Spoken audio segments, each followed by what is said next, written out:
शिव तत्व को जानना है तो हमको और आपको भगवान की जो अविरल लीला है, पशु को जन्म देने वाला भी वही है, पक्षी को जन्म देने वाला भी वही है, जलचर, थलचर, वायुचर में जो संपूर्ण जगत को संचलित कर रहा है वही शिव है।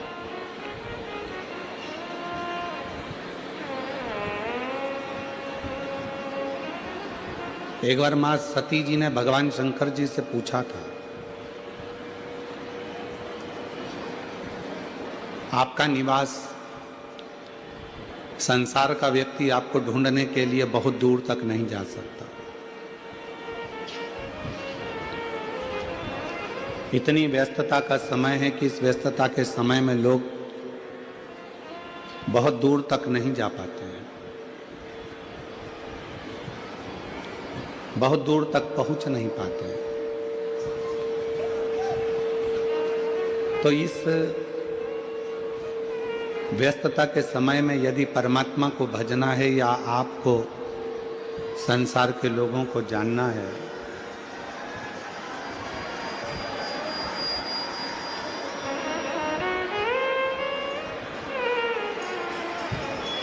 जानना है, भगवान शंकर की अविरल भक्ति को पहचानना है,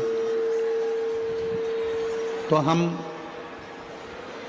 भगवान को पहचानने के लिए किन किन तत्वों का स्मरण करें, हम किन किन स्वरूपों का स्मरण करें। दोनों वापिस बुलवा लो।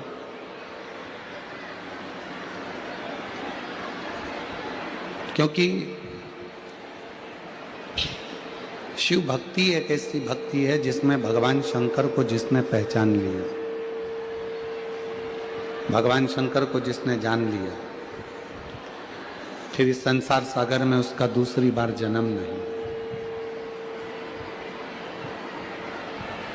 और मैंने तेरे ही भरोसे बाबा, तेरे ही भरोसे हवा बिच उड़ती जागी, बाबा डोर तो छछलीना में कटनी जागी, भोले मैं तेरी पतंग, शंभू मैं तेरी पतंग, हवा बिच उड़ती जागी, बाबा डोर है तो छड़ीना में कटी जागी। तो सती मैया ने भगवान शंकर जी से एक प्रश्न किया। आज कथा का 5 दिन की कथा में जो चौथा दिन होता है वो शिवरात्रि का दिन होता है। आज कथा भले 2 बजे से 5 बजे हो रही है, पर कल जो विराम होगा कथा का वो सुबह 8 बजे से 11 बजे तक कथा होकर विराम हो जाएगा। पर उसमें जो 7 दिन की कथा होती है उसमें छठा दिन, और 5 दिन की कथा होती है उसमें चौथा दिन शिव के मिलन की शिवरात्रि का माना गया। इसलिए आप सबसे निवेदन है, आसपास के लोग कितना भी चिल्लाएं, कोई निकल कर भी जाए, आप 100, 200, 500 रुपये खर्च कर कर इस कथा में आए हो, तो हमारा निवेदन है बाबा से प्रार्थना कर कर यहाँ से झोली भर कर लेकर जाना, प्रेम से इस कथा के रस तत्व को ग्रहण करना और अपने जीवन में उतारना। बड़ी मुश्किल से ये कथा, वो तो श्री परिवहन मंत्री श्री माननीय प्रताप इंदर भाई बाबूराव सर नाइक जी को मैं धन्यवाद दूं, जिन्होंने इस मीरा भयंतर में मुंबई में कथा कराकर सारे मुंबई वासियों के हृदय में शिव भक्ति का संचार किया। सती कह रही हैं, भगवान शंकर से सती माता प्रश्न कर रही हैं, और सती माता भगवान शिव से कह रही हैं कि संसार के जितने जीव हैं ये बहुत दूर तक नहीं जा सकते।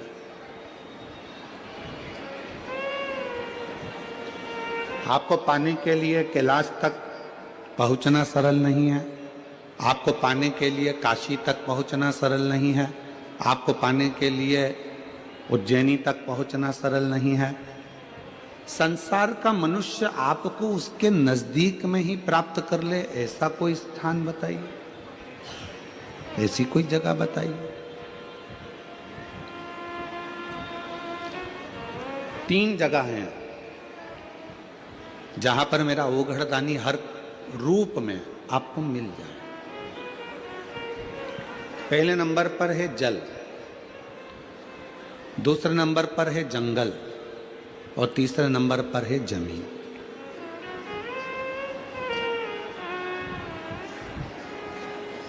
एक एक वनस्पति में भी यदि हम शिव का दर्शन करें, आपके आसपास में जितने पौधे लगे हैं, आपके आसपास में जितने वृक्ष लगे हैं, आपके आसपास में जो जंगल पड़ा हुआ है, उसमें भी हम प्रकृति के अंदर भी अगर शिव का दर्शन कर रहे हैं तो शिव वहां पर विराजमान। मेरा ओघड़दानी जल तत्व में विराजमान है। हमारे घर का मटके का, हंडे का या हमारे घर में जो पानी भरने का स्थान है, उसमें से जब हम 1 लोटा जल भरते हैं और जल लेकर अपने घर से निकलकर शंकर जी के मंदिर में पहुंचकर शिव जी को वो जल जब चढ़ाते हैं तो दुनिया को लगता है कि हम शंकर भगवान को केवल जल चढ़ा रहे हैं, पर शिव पुराण कहती है कि शिव जल तत्व में विराजमान है। हमारे घर का जल जब शिवलिंग पर चढ़ता है तो हमारे घर की जितनी भी बुराइयां हैं, जितने भी दुख हैं, जितने भी तकलीफ हैं, जितने भी कष्ट हैं, वो सब उस जल में समाहित होकर शंकर के पास चले जाते हैं और हमारा घर एकदम पवित्र, आनंदमय और सुखमय हो जाता है।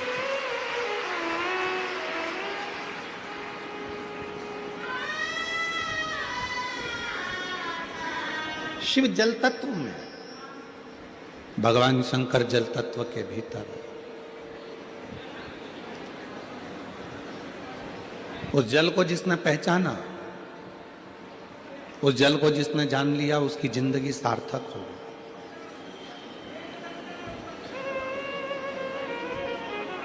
दोनों सम है। शिवलिंग पर जल चढ़ा रहे हो तो मेरा शंकर भी जल तत्व के रूप में जल में जल तत्व को मिलाकर आपके दुखों का हरण करता है। एक बात पूछें, आप लोगों से उत्तर दे सकते हो क्या? ए मुंबई की जीजी, मीरा भयंदर वालों, दोगे उत्तर? पक्के में? ठीक है। शास्त्र कहते हैं कि पति परमेश्वर है। शास्त्र कहते हैं कि पति परमेश्वर का रूप है। पति जल मांगे, आप जल दीजिए।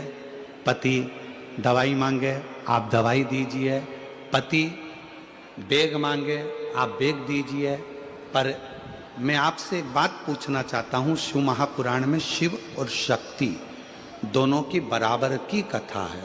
अगर पति परमेश्वर है तो पत्नी क्या है?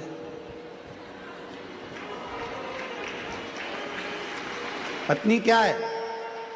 पत्नी भी तो परमेश्वरी है। बोलो जम के, है कि नहीं है? अगर पति परमेश्वर है तो पत्नी भी परमेश्वरी है। पति का सिर दुखा तो धर्म पत्नी पानी देने को तैयार है। पति को तकलीफ है तो धर्म पत्नी उसको दवाई देने को तैयार है। पर शिव पुराण कहती है जब धर्म पत्नी को भी तकलीफ आए तो पति भी तो 1 गिलास पानी ला कर दे, वो भी तो दवाई ला कर दे, वो भी तो पास में खड़ा हो, तो धर्म पत्नी। आज बहुत बड़े बड़े लोग कह देते हैं कि शिव जी को जल बाद में चढ़ाना, पहले पति को जल जरूर देना। तो हम कहेंगे बहुत अच्छे से जल दीजिए, पर साथ में एक बात और कहिए कि घर की अगर पत्नी बीमार पड़ी है तो पति का भी फर्ज है कि 1 गिलास पानी उसके भी दुख में आकर उसको खड़े होकर दे सकते, उसको दे सकते। मेरी जितनी जीजियां बैठी हैं, कई लोग कहते हैं ये सियोर वाला महाराज हमेशा जीजियों का पक्ष लेता है। भाई हूं आपका, पक्ष में तो हमेशा रहूंगा, पक्ष में तो हमेशा रहूंगा।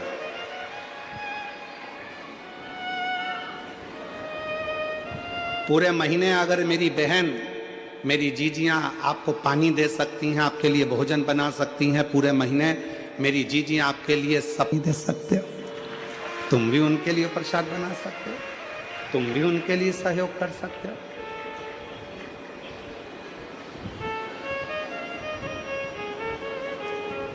शिव पुराण में शिव और शक्ति की दोनों की बराबर की गाथा, दोनों। भृंगी की कथा आप लोगों ने सुनी है। भृंगी मुनि ने शंकर भगवान की परिक्रमा करी और शंकर भगवान की परिक्रमा करने में इतना शिव की भक्ति में इतना डूब गए थे कि पार्वती को अलग छोड़ दिया था और शिव की दोनों बीच में बैठे थे, तो दोनों के बीच में से भृंगी बाबा निकल गए। शिव जी को वो अच्छा नहीं लगा था, शंकर भगवान को वो श्रेष्ठ नहीं लगा। शिव जी ने पार्वती को उठाकर अपनी गोदी में बिठा लिया और दोनों एक हो गए। भृंगी को लगा कि अब तो मैं शंकर की परिक्रमा कैसे करूं, पार्वती और शिव दोनों साथ में बैठ गए। फिर भी भृंगी ने एक छोटे से भंवर का रूप रखकर दोनों के बीच में से निकलना प्रारंभ कर दिया। तब शिव जी को क्रोध आया।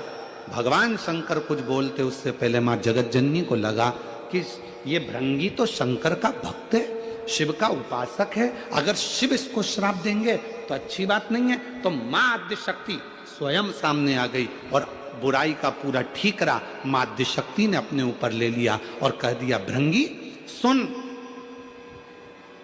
एक मनुष्य के शरीर में हड्डी जितनी अस्थियां हैं ये उसके पिता की दी हुई होती है, और मनुष्य के शरीर में जितनी मांस है, रक्त है, पीप है, ये शरीर में जो रक्त है, मांस है, ये पीप है, ये सब उसकी मां का दिया हुआ होता है। और सुन भृंगी, आज तूने शंकर और शक्ति को, शिव और शक्ति में विभाजन उत्पन्न करा है, इसलिए मैं तुझे श्राप देती हूं कि तेरे शरीर में जो माता का दिया हुआ भाग है वो पूरा छिन्न हो जाए। अब हुआ क्या कि भृंगी पूरा की पूरा हड्डी का ढांचा बन गया, पूरा हड्डी का ढांचा। आप लोग देखना, शिव जी का फोटो देखो या शंकर भगवान की बारात का फोटो देखो या कोई वीडियो देखो तो उसमें दिखेगा एक हड्डी कंकाल जैसा एक व्यक्ति चल रहा है, उसके 3 पांव हैं, उस भृंगी के 3 पांव हैं, उस श्रृंगी भृंगी के 3 चरण हैं, उस श्रृंगी भृंगी के 3 चरण, और वो श्रृंगी भृंगी के जो 3 चरण थे उस क्यों थे? क्योंकि शिव जी ने देख लिया था कि इसके 2 चरण से यह खड़ा नहीं रह पा रहा है, तो भगवान शंकर ने उसको 1 चरण और दे दिया था कि तू इन 3 चरण से अपने स्थान गंतव्य तक जा सकता है। शिव महापुराण की कथा कहती है पति और पत्नी में कोई भेद नहीं होना चाहिए।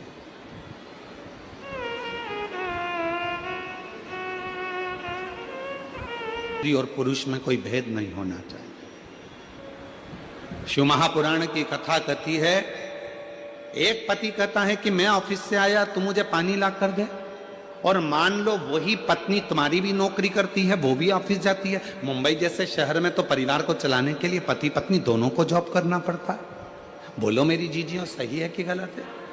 मुंबई जैसे शहर में अगर रह रहे हैं, कितना कितना खर्चा है, जरा विचार करिए। लाइट का खर्चा, गैस की टंकी का खर्चा, फ्लैट का खर्चा, पानी का खर्चा, वॉचमैन का खर्चा, कितना खर्चा, गाड़ी का पेट्रोल डीजल का खर्चा, कितना खर्चा है मुंबई में। अगर छोटे गांव में, छोटे शहर में थोड़े में काम हो जाता है, तो मुंबई जैसे, दिल्ली जैसे, बेंगलोर जैसे, हैदराबाद जैसे बड़े शहर में थोड़े में काम नहीं होता। यहाँ तो जितने घर के सदस्य होते हैं सबको मेहनत करना पड़ती है। यहाँ घर में जितने सदस्य हैं सबको काम करना पड़ता है, तब जाकर घर चल पाता है। दुनिया के लोग कह जरूर देते हैं मुंबई रहते हो, दुनिया के लोग कह देते बेंगलोर सर्विस कर रहे हो, तुम्हारा लड़का मुंबई में सर्विस कर रहा है, तुम्हारा लड़का पूना में सर्विस कर रहा है, तुम्हारा लड़का बेंगलोर में सर्विस कर रहा है, पर वो बेंगलोर में सर्विस करने वाला, मुंबई में सर्विस करने वाला, हैदराबाद में सर्विस करने वाला, उस पुणे में सर्विस करने वाले उस लड़के से तो पूछो कि उसको अगर 50,000 रुपए महीना भी मिलता है, 60,000 रुपए महीना भी मिलता है, तो उससे पूछो कि उसका कितना रुपया बच पाता होगा। मालूम पड़े एक महीने में धीरे धीरे धीरे धीरे पूरा खर्च कर देता होगा, कुछ हाथ में नहीं रह पाता होगा, तब विचार करता होगा कि थोड़ा बहुत मेरे बच्चे की पढ़ाई में कहां से लगाऊंगा। कहना सरल है, बोलना सरल है। तो यहां तो पति और पत्नी को दोनों को साथ चलना पड़ता है, पति और पत्नी को दोनों को साझा कर कर चलना पड़ता है, यहां दोनों को मेहनत करना पड़ती है। भेद क्या? पति ऑफिस गया, पत्नी ऑफिस गई। पति क्या आस लगा कर बैठा है कि मैं घर जाऊंगा तो मेरी पत्नी मुझे चाय बना कर दे, मेरी पत्नी मुझे पानी ला कर दे।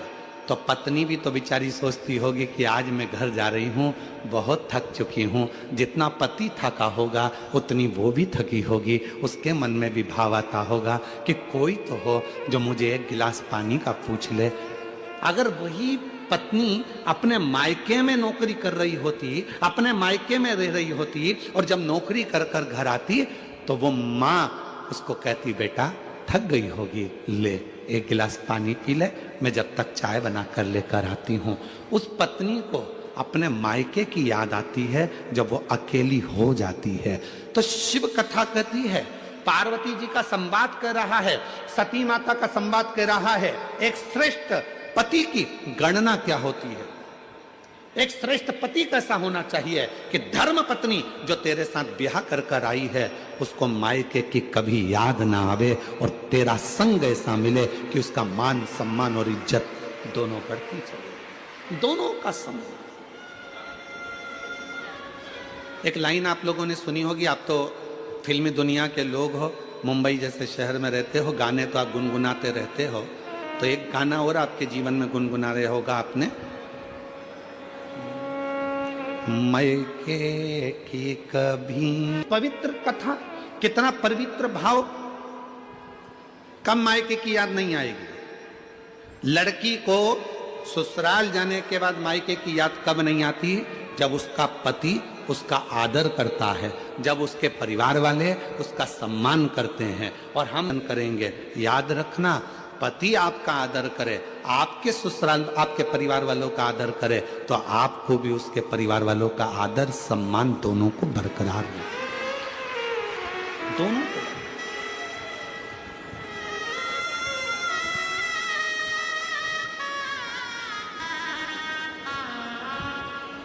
हम आप लोगों से पूछें तो आप लोग बताएंगे, हम कई लोगों से पूछते हैं, क्यों शिव जी को जल क्यों चढ़ाती हो, एक लोटा पानी क्यों चढ़ाती हो, एक लोटा जल क्यों चढ़ाती हो, एक लोटा जल क्यों चढ़ाती हो? तुम्हारा पति मना करता है जल चढ़ाने के लिए, मत जा। कई बार पति कह देता है क्यों जा रही है भीड़ में, क्यों जाती हो, क्यों एक लोटा जल चढ़ाती हो? मेरी जितनी जीजियां बैठी हैं, इनके दिल की बात कहूं तो छोटी बात नहीं होगी। इन माताओं से जाकर कोई पूछे कि एक स्त्री, एक नारी, एक बेटी शंकर को जल क्यों चढ़ाती है? अपने लिए नहीं, जल चढ़ाऊंगी मेरा पति अच्छा रहे, उसका स्वास्थ्य अच्छा रहे, उसकी तरक्की हो जाए, उसकी नौकरी हो जाए। पत्नी जल चढ़ाती है अपने पति के लिए, एक माँ जल चढ़ाती है अपने बेटे के लिए, मेरे बेटे के यहाँ संतान नहीं है, बाबा उसको औलाद हो जाए, बाबा मेरे एक बेटे की जॉब नहीं है, उसकी जॉब लग जाए, बाबा मेरी बेटी की यहाँ तकलीफ है, बाबा उस बेटी का दुख मिट जाए। एक माँ जल चढ़ाती है अपने बच्चे के लिए, अपने बेटे के लिए, अपनी बेटी के लिए। एक पत्नी जल चढ़ाती है अपने पति के लिए। एक दादी जल चढ़ाती है अपने नाती पोते पंती बेटा बहू सब के लिए। जरा विचार करिए, एक स्त्री केवल एक ऐसी होती है, करवा चौथ का व्रत भी करती है तो पति के लिए, तीज का व्रत करती है अखंड सौभाग्य पति के लिए, संतान सप्तमी का व्रत करती है अपनी औलाद के लिए। कोई सा व्रत एक नारी का ऐसा नहीं है जो नारी खुद के लिए करती हो। जितने व्रत हैं सारे दूसरे के लिए हैं। वो भारत की नारी है, वो भारत की नारी है जो अपने